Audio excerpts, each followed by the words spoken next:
أعوذ بالله من الشيطان الرجيم بسم الله الرحمن الرحيم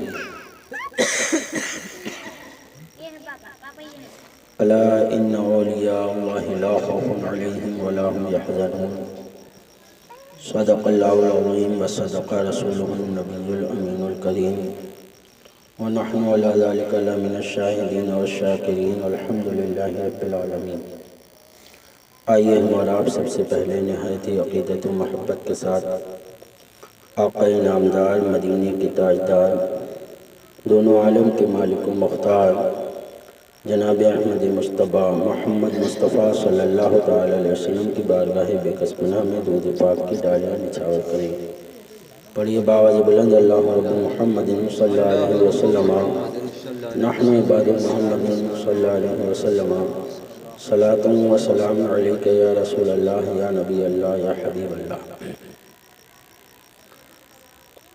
بات ہمارے نبی کی ہو یا غوث اعظم رضی اللہ تعالیٰ عنہ کی ہو، اعلیٰ حضرت فاضل بریلوی رضی اللہ تعالیٰ عنہ کے کلام کے بغیر ہم سے ادا نہیں ہو پاتی، کیونکہ ہم ویسی تعریف نبی کی نہیں کر پائیں گے جو ہمارے اعلیٰ حضرت نے کر دی، اور نہ ہم غوث اعظم کا وہ مرتبہ بتا پائیں گے جو اعلیٰ حضرت نے بتا دیا۔ آپ دیکھیں گے جو لوگ اردو پڑھے ہوئے ہیں حدائق بخشش میں، آپ کو اگر سب سے زیادہ منقبت کسی کی ملیں گی، اعلیٰ حضرت نے اگر کسی ولی کے تعلق سے سب سے زیادہ منقبت کہی ہے تو وہ حضور غوث اعظم ہے۔ فرماتے ہیں واہ کیا مرتبہ غوث ہے بالا تیرا، واہ کیا مرتبہ اے غوث ہے بالا تیرا، اونچے اونچوں کے سروں سے قدم اعلیٰ تیرا، اونچے اونچوں کے سروں سے قدم اعلیٰ تیرا۔ اور اپنے ایک شعر میں غوث اعظم کے تعلق سے اپنے عقیدہ بالکل واضح کر دیا۔ فرماتے ہیں جو ولی قبل ہوئے بعد ہوئے یا ہوں گے، جو ولی قبل ہوئے، قبل مانے پہلے، اے غوث اعظم آپ سے پہلے جو ولی ہو گئے، جو اور آپ سے پہلے ولی گزرے، چاہے کوئی بھی ہو، جو ولی آپ سے پہلے ہوئے صحابہ اکرام کو چھوڑ کے، ان کا تو صحابی ہونے کی وجہ سے بڑا مرتبہ ہے۔ لوگ اعتراض کر دیتے ہیں صحابہ اکرام بھی تو ولی ہیں، کہ صحابہ اکرام سے مرتبہ بڑا ہو گیا غوث پاک کا؟ نہیں، صحابہ اکرام جہاں ولی ہیں وہیں صحابی بھی ہیں، اور بڑے سے بڑا غوث و قطب چاہے کتنے ہی مرتبے والا ہو، کسی ادنا سے ادنا صحابی کے برابر بھی نہیں ہو سکتا۔ تو ہم صحابیوں کی باتیں نہیں کرتے، جن کا مرتبہ بلند ہے وہ تو ہے، انہیں ہٹا کر بات اولیاء اللہ ادھر آ جائیے صحابیوں کو چھوڑ کر۔ فرماتے ہیں جو ولی قبل ہوئے بعد ہوئے یا ہوں گے، پہلے ہوئے وہ بھی حضرت جنید بغدادی رحمۃ اللہ تعالی علیہ، آپ کا بھی واقعہ مشہور ہے کہ آپ نے ایک مجلس میں موجود تھے، غوث اعظم رضی اللہ تعالیٰ عنہ سے بہت پہلے کے ہیں حضرت جنید بغدادی، اور بغداد شریف میں ہی تھے، غوث اعظم کا بھی ظہور نہیں ہوا تھا، ایک مجلس میں موجود ہیں، اور اس مجلس میں جو ہے آپ اپنے سر کو جھکا رہے ہیں۔ لوگوں نے کہا کیا ہوا حضرت، آپ نے اپنا سر کیوں جھکا دیا؟ تو حضرت جنید بغدادی نے فرمایا کہ میرے بعد بغداد میں ایک بچہ پیدا ہوگا جس کا نام عبد القادر جیلانی ہوگا، جو مجلس میں یہ اعلان کرے گا کہ میرا یہ قدم تمام اولیاء اللہ کی گردنوں پر ہے۔ میں نے ابھی سے ہی اپنی گردن کو جھکا دیا ہے۔ تو وہ جنید بغدادی فرما رہے ہیں، اعلیٰ حضرت اسی کو کہہ رہے ہیں، جو ولی قبل ہوئے بعد ہوئے یا ہوں گے، سب ادب رکھتے ہیں دل میں میرے آقا تیرا، سب ادب رکھتے ہیں دل میں میرے آقا تیرا۔ حضور غوث اعظم رضی اللہ تعالیٰ نے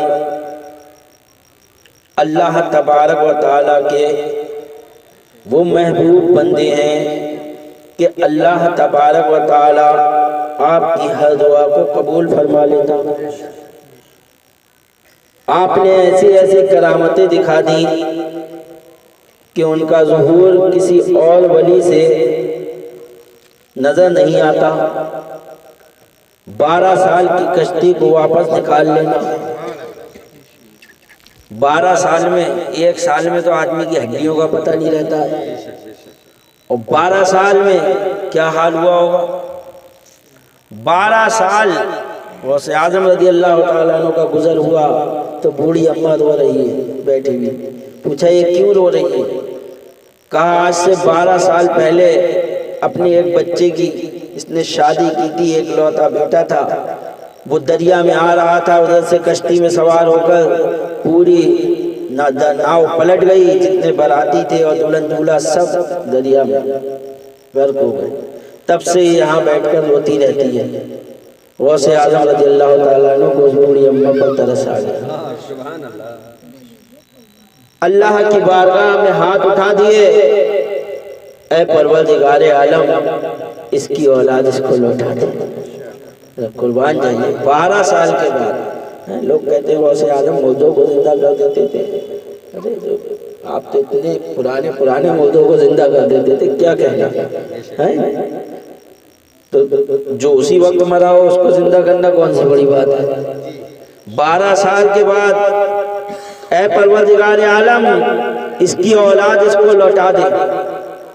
کچھ تاخیر ہوئی، غوث اعظم رضی اللہ تعالیٰ عنہ نے فرمایا اے رب تاخیر کیوں ہو رہی ہے؟ میری دعا قبول نہیں ہوگی؟ غیب سے آواز آئی ہے عبد القادر، ہم چاہتے تو لفظ کن سے ایک آن میں ساری دنیا بنا دیتے، لیکن ہم نے 6 دن میں آسمان بنائے، زمین بنائی۔ حکمت تھی اس میں، چاہتے تو لفظ کن کہتے اور سب ایک دم تیار ہو جاتا، لیکن نہیں ہوا، وقت لگا۔ تو کسی کام کی حکمت تھی، ایسا نہیں ہے کہ اللہ ایک دم پیدا کرنے پر قادر نہ ہو، لیکن اے عبد القادر مچھلیوں کے پیٹ میں ان کے اجزاء پہنچ چکے ہیں، نہ ناؤ کا پتہ ہے، نہ تختی کا پتہ ہے، نہ تختوں کا پتہ ہے، سب بہہ چکا ہے۔ ہم چاہیں تو ایک آن میں لا دیں، لیکن حکمت ہے ان سب کو جمع کیا جا رہا ہے۔ اتنا کہنا تھا کہ آن میں ہی پوری ناؤ دولہا دلہن اور باراتیوں سمیت اوپر آ جاتی ہے۔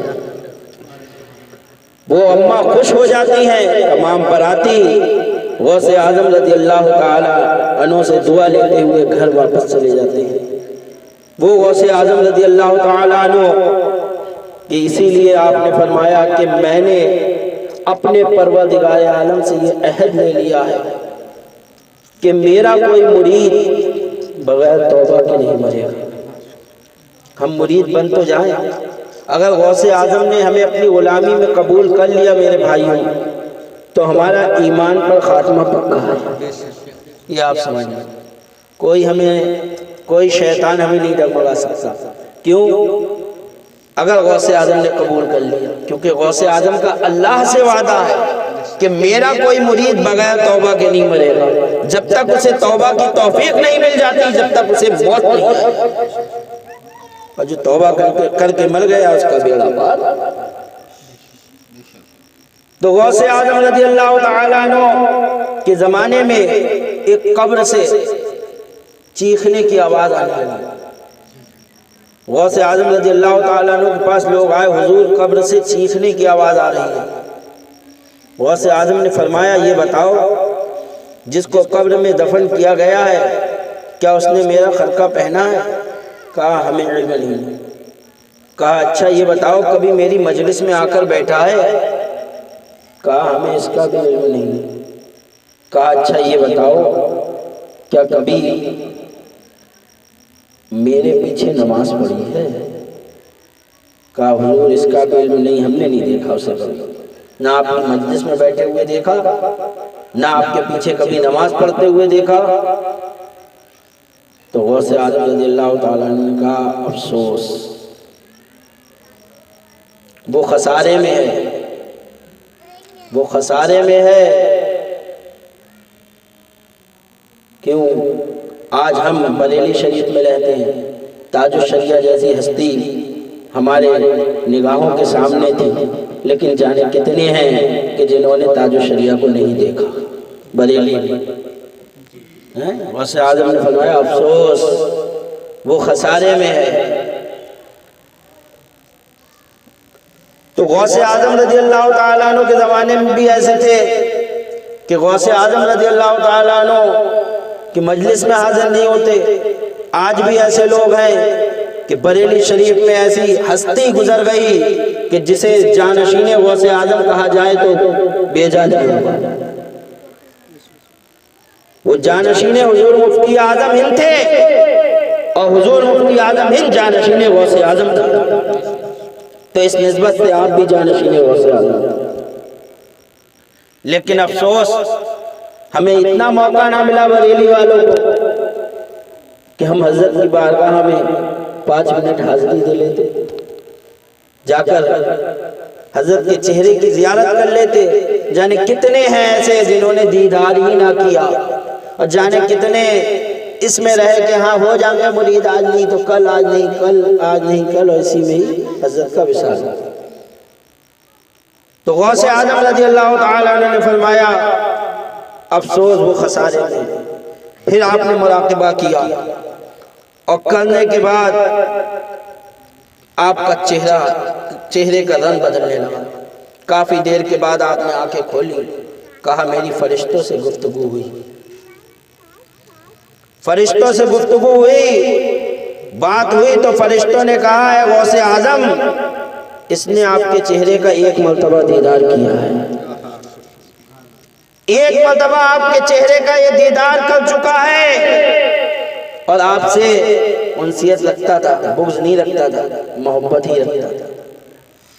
غوث اعظم رضی اللہ تعالیٰ عنہ کا 1 مرتبہ دیدار کیا، رب کی طرف سے حکم آ گیا ہے فرشتوں اس کو چھوڑ دو، اس کے اوپر سے عذاب کو ختم کر دو، اس نے میرے غوث کے چہرے کا دیدار کر لیا ہے، اس کی وجہ سے اس کے اوپر سے عذاب ہٹا دیا جاتا۔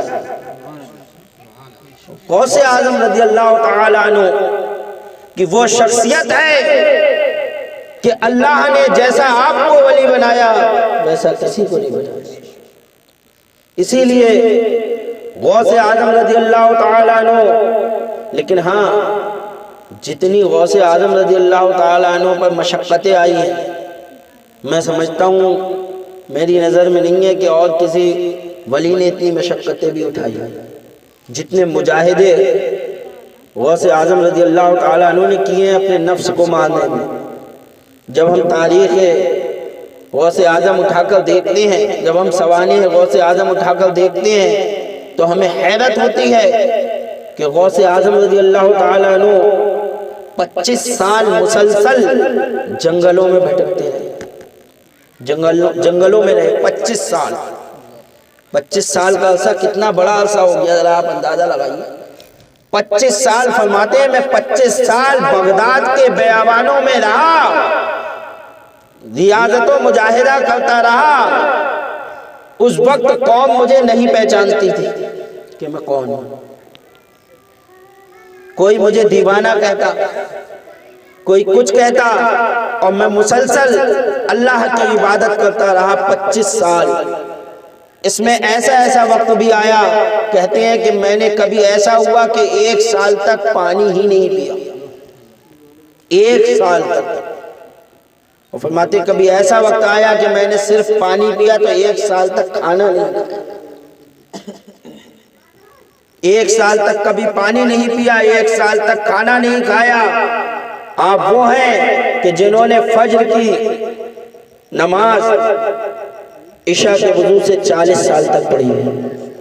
غوث اعظم رضی اللہ تعالیٰ فجر کی نماز عشاء کے وضو سے، اور یہ آپ اچھی طرح جانتے ہیں کہ سونے سے وضو ٹوٹ جاتا ہے، لیکن غوث اعظم نے 40 سال لگاتار، 1-2 سال نہیں، 1-2 دن کی بات نہیں ہو رہی، 40 سال۔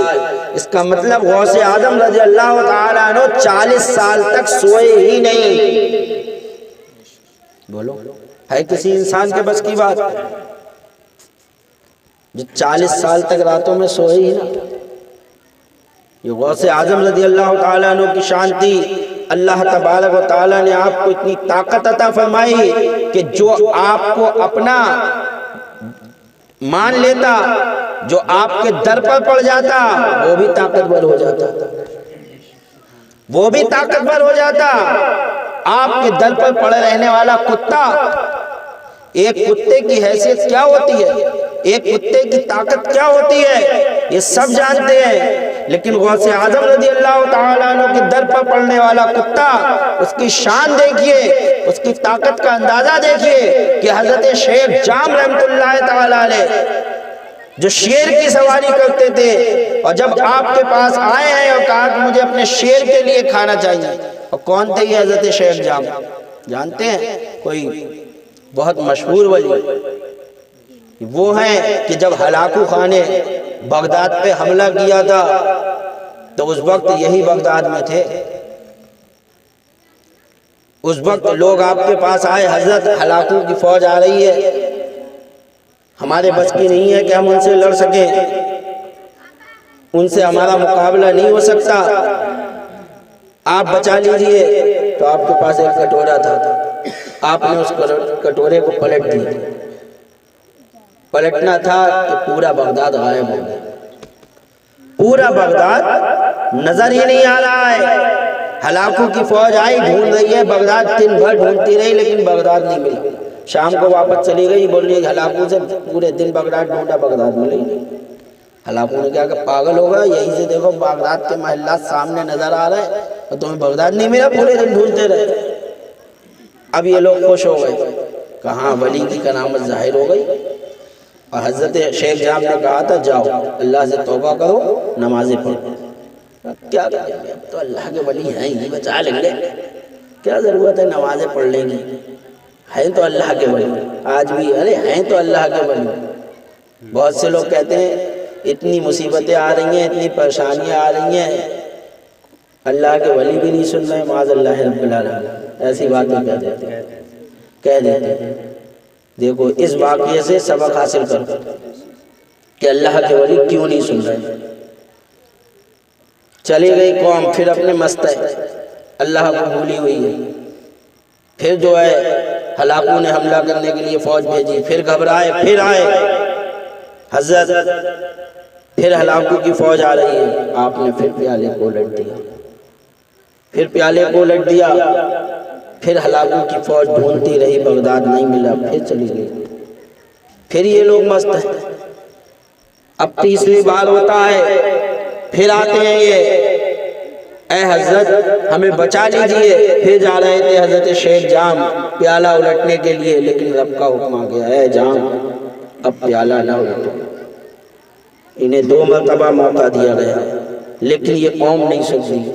اے جام اب اس قوم کے ساتھ تم بھی جام شہادت پینے کے لیے تیار ہو جاؤ۔ دیکھا آپ نے ولی کیوں نہیں سنتے، رب کا حکم آ جاتا۔ حالانکہ اب حضرت شیخ جام سے بھی کہا گیا اب تم بھی جام شہادت پینے کے لیے تیار ہو جاؤ۔ تو پتہ یہ چلا کہ ہماری بدعملیاں، ہماری بدکرداریاں ہیں جو ولی ہماری پکار نہیں سن سکتے، ورنہ ولیوں کو کیا طاقت نہیں ہے، وہ تو آنن فانن میں ہے۔ میرے خواجہ پورے ہندوستان کی کایا پلٹ دیتے، میرے خواجہ کو وہ طاقت دی ہے۔ اللہ تبارک و تعالیٰ نے غوث کے کرم سے آپ کو ہند کا راجہ بنایا گیا، اور ایسا ہی نہیں ہے کہ 4-5 سال کے لیے بنایا گیا ہو۔ جو 5 سال کی حکومت کر کے 10 سال کی حکومت کر کے پھولے نہیں سما رہے، سمجھ رہے ہیں اب ہم ہی وقت کے ہٹلر ہو گئے۔ بھول گئے تم ہماری تاریخ کو؟ دیکھو ہماری تاریخ پلٹ کر دیکھ لو اورنگزیب رحمت اللہ تعالی علیہ کو۔ آج تم 5-10 سال کی حکومت کر کے اپنے آپ کو یہ سمجھ رہے ہو کہ ہم وقت کے ہٹلر ہو گئے، اب ہمیں کوئی مان نہیں سکتا۔ خود اورنگزیب رحمت اللہ تعالی علیہ سے ہندوستان پر 50 سال حکومت کر کے گئے، تنہے تنہا 50 سال غالباً ہندوستان کے بادشاہ رہے آپ۔ اگر ہم تمہاری روش اختیار کر لیتے تو ہندوستان میں میری نظر میں دنیا تھا کوئی بچتا مسلمانوں کے علاوہ۔ اگر ہم 50 سال حکومت کر گئے اور تمہاری تو حکومت وہ ہے ووٹوں والی، کوئی ادھر سے ٹانگ کھینچ رہا ہے، کوئی ادھر سے ٹانگ کھینچ رہا ہے، ذرا کچھ خلاف بولے ادھر ایم ایل اے کا دماغ گھما، بولا میں اپنی سیٹ واپس لے رہا ہوں، میں نہیں تمہارے ساتھ، میری مانو تو ساتھ میں ہوں ورنہ نہیں۔ یہ تو یہ حکومت ہے۔ اگر پتہ چلا 20-25 ایم پی ہٹ جائیں تو لو حکومت گری۔ ذرا کسی کی دماغ کے ساتھ نہیں چلے، انہوں نے کہا اچھا مت چلو، انہوں نے گڑ بنایا اپنا ہٹو اس سے، لو حکومت نیچے۔ لیکن اورنگزیب رحمت اللہ تعالی کسی کے محتاج نہیں تھے، جس کی نہیں چلے وہ ہٹے۔ یہ نہیں ہے کہ تم ہٹو گے تو ہماری حکومت گر جائے گی۔ 50 سال تنہے تنہا حکومت کر گئے، لیکن ہندوستان کے مندر آج بھی سلامت ہے۔ تم کہتے ہو کہ انہوں نے ایسا کیا ویسا کیا، کیوں سلامت ہے؟ کہ مسلمان امن پسند ہے، مسلمان امن پسند ہے۔ مسلمان اسلام نے یہ بتایا ہے کہ بیجا کسی کو اوپر تلوار نہیں اٹھائی جائے گی، جب کوئی تم پر حملہ کرے تو تم اس پر حملہ آور ہو۔ اگر ہم تمہاری روش اختیار کرتے تو مسلمانوں کے علاوہ ہندوستان میں کوئی اور ہوتا نہیں، نہ مسلمانوں کی عبادتوں کے علاوہ، عبادت گاہوں کے علاوہ کوئی اور عبادت گاہیں ہوتی۔ لیکن آج بھی جو ہے گرجا گھر بھی سلامت ہے، مندر بھی سلامت ہے، سب کچھ سلامت ہے۔ کیوں؟ یہ کس کی دین ہے؟ یہ مسلمانوں کی دین ہے۔ تاریخ اٹھا کر دیکھو، جانے کتنے مندروں کی چراغ بتیوں کا انتظام مسلمانی حکومت میں جو ہے اسلامی خزانے جو ہے خزانے سے کیا گیا، شاہی خزانے سے کیا گیا۔ کیوں کیا گیا؟ کیونکہ تم بھی ہماری رعایت ہے۔ بادشاہ کی ذمہ داری ہوتی ہے کہ اپنی رعایا کا جو ہے خیال رکھے، چاہے وہ کسی مذہب کا ہو۔ بادشاہ کی نظر میں رعایا سب برابر ہوتی ہے، انصاف وہ سب کو برابر دیتا ہے۔ اس میں وہ یہ نہیں دیکھتا یہ کون سے مذہب کا ہے، اگر غیر مذہب کا بھی ہے اور انصاف اسی کے حق میں جا رہا ہے تو انصاف اسی کو ملے۔ اسلام نے یہی سکھایا۔ ہمارے نبی کریم صلی اللہ تعالی علیہ وسلم کے پاس ایک یہودی آتا ہے اور ایک بظاہر کلمہ پڑھنے والا آتا ہے، اور آنے کے بعد فیصلہ سرکار سے مانگتے ہیں، اللہ کے رسول فیصلہ کر دیجئے۔ یہودی اپنی بات رکھتا ہے، وہ کلمہ پڑھنے والا مسلمان اپنی بات رکھتا ہے۔ میرے نبی نے دونوں کی بات سن کر فیصلہ کر دیا کہ یہودی کا حق ہے، بتا دیا یہودی کا حق ہے۔ یہودی کو جواب مل گیا، لیکن یہ مسلمان جو تھا کلمہ پڑھنے والا، اپنے آپ کو کلمہ پڑھنے والا سمجھتا تھا کہ میں مسلمان ہوں، اس نے سوچا کہ نبی نے میرے حق میں فیصلہ نہیں کرا۔ منافق تھا، وہ منافق تھا۔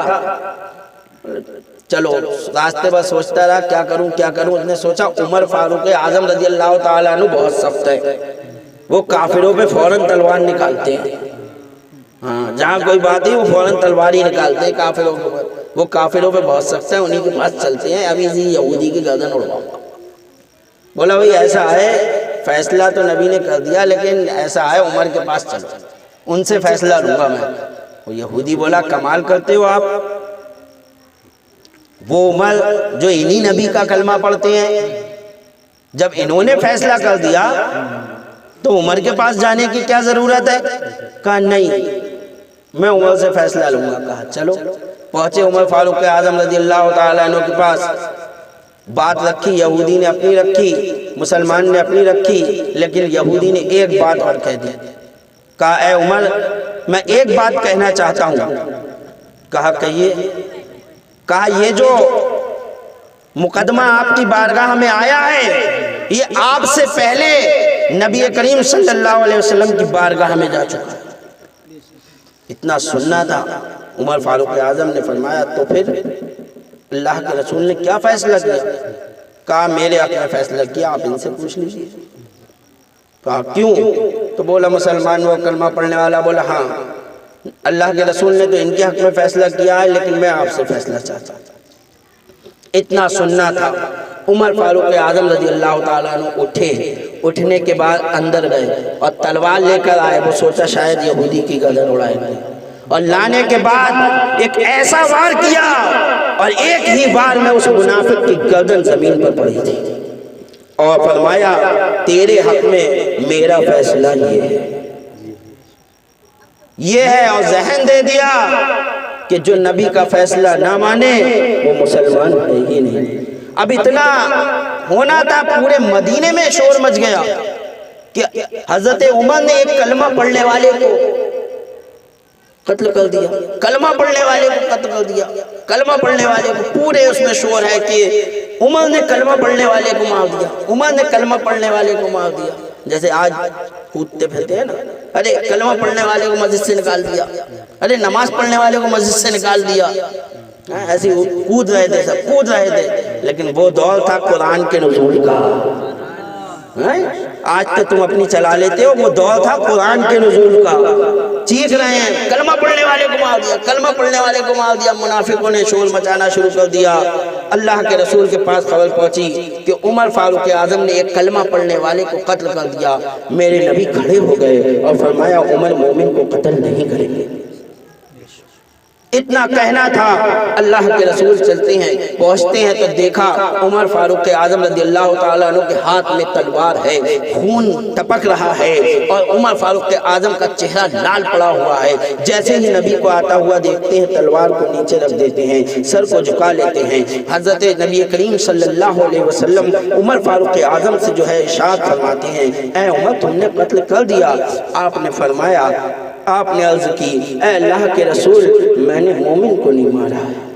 اتنا کہنا تھا، جبریل امین علیہ الصلوۃ والتسلیم قرآن کی آیت لے کر کے آ جاتے ہیں جس کا مفہوم یہ ہے، اللہ فرماتا ہے اے محبوب جو تمہارا فیصلہ نہ مانے وہ مومن ہے ہی نہیں۔ نعرے تکبیر، نعرے رسالت، نعرے غوثیت، فرمان مصطفیٰ، کلام خدا زندہ باد۔ قرآن کے نزول کا وقت تھا، اللہ تعالیٰ نے فیصلہ دے دیا قرآن میں کہ جو نبی کا حکم نہ مانے، جو نبی کا فیصلہ نہ مانے وہ مسلمان ہی نہیں۔ نبی کے فیصلے پر اعتراض کرتا ہے، نبی کے علم پر اعتراض کرتا ہے، پھر اپنے آپ کو مسلمان ہونے کا دعویٰ کرتا ہے۔ اللہ تبارک و تعالی ہم سب کو عقل سلیم عطا فرمائے۔ وہابی ہوئے، دیوبندی ہوئے، رافضی ہوئے، چکرالوی ہوئے، جو بھی فرقے ہیں، اہل سنت والجماعت کے فرقے کو چھوڑ کر یعنی مسلک اعلیٰ حضرت پر جو سنی مسلمان بریلوی قائم ہیں، ان کے علاوہ جتنے فرقے ہیں ان سب سے ہمیں دور رہنے کی توفیق رفیق عطا فرمائے اور غوث اعظم کی سچی محبت عطا فرمائے۔ اچھا وہ کتے والا واقعہ کہہ رہے ہیں، رہ گیا، ادھوری بات ہو گئی تو وہ پورا کر دیں۔ تو حضرت جام کی طاقت کو آپ نے دیکھا، کتنی طاقت تھی، لیکن غوث اعظم رضی اللہ تعالیٰ عنہ کے سامنے آئے شیر پر بیٹھ کر، تو غوث اعظم کے کتے کو یہ اچھا نہیں لگا۔ ہو کتنی طاقتور، غوث کی بارگاہ میں طاقت نہیں دکھاؤ گے۔ یہ کتے کو اچھا نہیں لگا، آپ کی طاقت اپنی جگہ لیکن غوث کی بارگاہ میں عاجزی ضروری ہے۔